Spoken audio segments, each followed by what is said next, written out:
Cuba está pasando por una de sus crisis económicas más duras, de las más severas de su historia reciente. La escasez, una inflación galopante y un éxodo masivo son, digamos, los síntomas de un problema mucho más profundo. Para entender el porqué, vamos a analizar una de las políticas más radicales que implementó el gobierno para, supuestamente, intentar solucionarlo.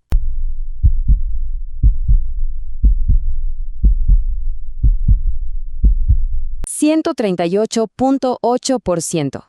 Quédense con esta cifra. Es un número que a primera vista puede no decir mucho, pero representa la deuda pública de Cuba en relación con toda su economía justo después de esa radical reforma monetaria. Es un número que nos habla de la magnitud del shock. Ahora, vamos a desglosar cómo se llegó a este punto. Para desentrañar esta situación tan compleja, vamos a seguir una ruta muy clara. Primero, vamos a ver las bases de la crisis del sistema cubano. Después, nos meteremos con el famoso dilema de la doble moneda. Entenderemos qué fue exactamente la tarea ordenamiento. Luego analizaremos la tremenda onda expansiva económica que provocó. Y para terminar, vamos a explorar las dos grandes narrativas que intentan explicarlo todo. ¿Es culpa del bloqueo o de un modelo que ya no funciona? Empecemos por el principio, como debe ser, un sistema en crisis. A ver, los problemas económicos de Cuba no son de ayer, para nada. Tienen raíces muy profundas en la propia estructura de su modelo.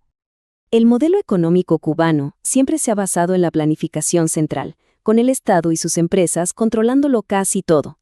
Pero aquí viene un dato clave para entender por qué las cosas están como están. El bajísimo nivel de inversión. Hablamos de apenas un 13.9% del PIB en promedio durante 20 años. ¿Y eso en qué se traduce? Pues en infraestructura deficiente y una productividad por los suelos en sectores que deberían ser vitales. Y una de las consecuencias más graves de esa baja productividad la vemos en la agricultura. Parece increíble, pero siendo una isla fértil, Cuba tiene que importar el 80% de los alimentos que consume. Es una dependencia del exterior que la deja, como se imaginan, extremadamente vulnerable. Bueno, pasemos ahora a ver cómo esta estructura, ya de por sí complicada, se enredó todavía más con un sistema monetario que era único en el mundo, el dilema de las dos monedas. Literalmente, una historia de 2 pesos. Durante décadas, en Cuba funcionaron dos monedas a la vez. Esto nació allá por los años 90, en el llamado periodo especial, como una forma de captar los dólares que entraban. Por un lado, estaba el peso cubano, el COP, la moneda con la que la mayoría de la gente cobraba su sueldo, y por otro, el peso convertible, el SUC, que estaba anclado 1 a 1 con el dólar y se usaba para el turismo y para comprar productos importados. En la práctica, era como tener dos economías totalmente separadas dentro de un mismo país. Una locura. Y este sistema dual, claro, creó un laberinto de problemas, distorsiones de precios por todos lados, pérdida de competitividad. Las señales económicas para las empresas eran totalmente disfuncionales. Pero quizá el impacto más duro fue el social. Se abrió una brecha enorme entre quienes tenían acceso a los CUC, por el turismo o por las remesas, y la gran mayoría que solo ganaba en CUP. Esto, de facto, partió a la sociedad en dos. Frente a este caos, el gobierno cubano decidió que era el momento de una medida drástica, un golpe de timón. Y esto nos lleva a la famosa tarea ordenamiento, el remedio radical que buscaba, en teoría, poner fin a todas esas distorsiones. La tarea ordenamiento fue en esencia una reforma monetaria total que se lanzó en enero de 2021. Sus acciones principales fueron 3. Primero, eliminar el CUC para siempre. Segundo, unificar toda la economía bajo un solo peso, el CUP. Y tercero, aplicar una devaluación masiva del 96%. El objetivo era simplificar, eliminar las distorsiones y hacer la economía más transparente.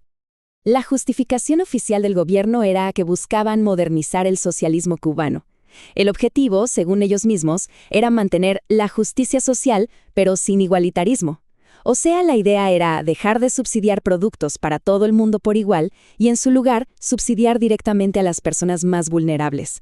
Un cambio de concepto, sin precedentes para el régimen.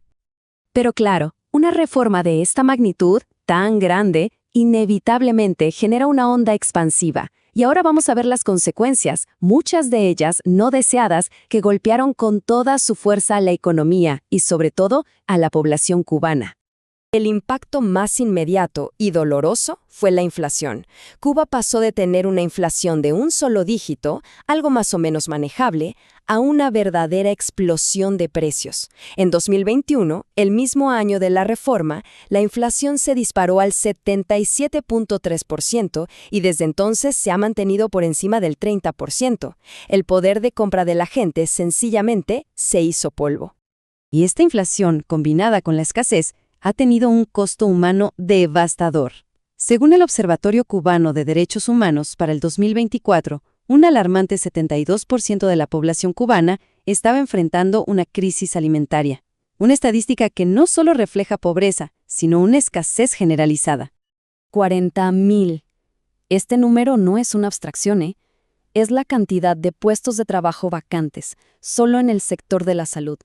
Esto nos habla de otro efecto secundario de la crisis, una fuga de cerebros masiva, con profesionales calificados que se van del país en números récord. Y aquí está la razón.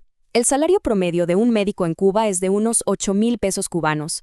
Con la devaluación y la inflación, en el mercado informal, ese dinero equivale a tan solo $26. Es que simplemente no alcanza para vivir, y eso es lo que alimenta el éxodo de profesionales.